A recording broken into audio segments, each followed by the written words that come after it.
It's really difficult to know how our consumption here in Wales is impacting tropical forests. This is why this learning is really essential.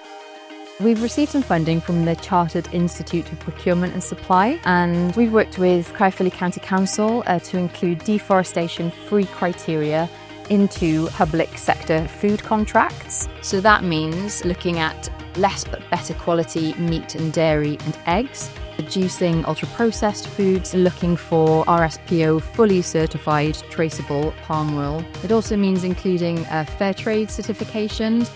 Been good engagement from people.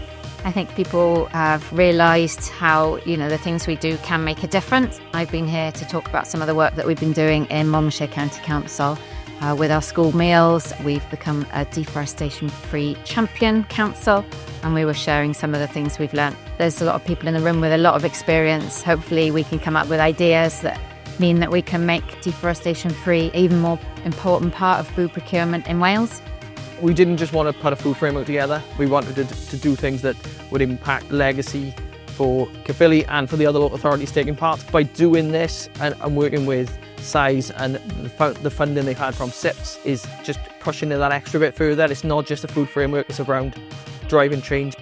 Even as a dietitian, I learned a great deal of information. I think it's really important to convey this information to all of the schools that we work with, to our pupils, to our parents. I think education is the key to this. So we're now making steps towards change. This project is another example of how the contract and the clauses in the contract can implement change. Our first port of call was to have a look at the ingredients, but it kind of became apparent that perhaps the bigger problem was what's embedded further upstream that supply chain.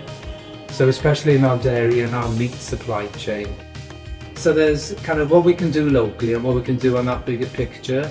Raising awareness will be something that we were doing, and going back to our farmers to see what they can do in terms of sourcing more ethical feeds, and we'll be reviewing our supply chain to see if there are alternatives out there that are already being ethical in their sourcing. Everyone is aware that we have to act collectively to tackle these problems. This really gives public bodies and businesses tools to actually look at where is the highest risk in their business or their procurement, and help them take action for forests, people and nature.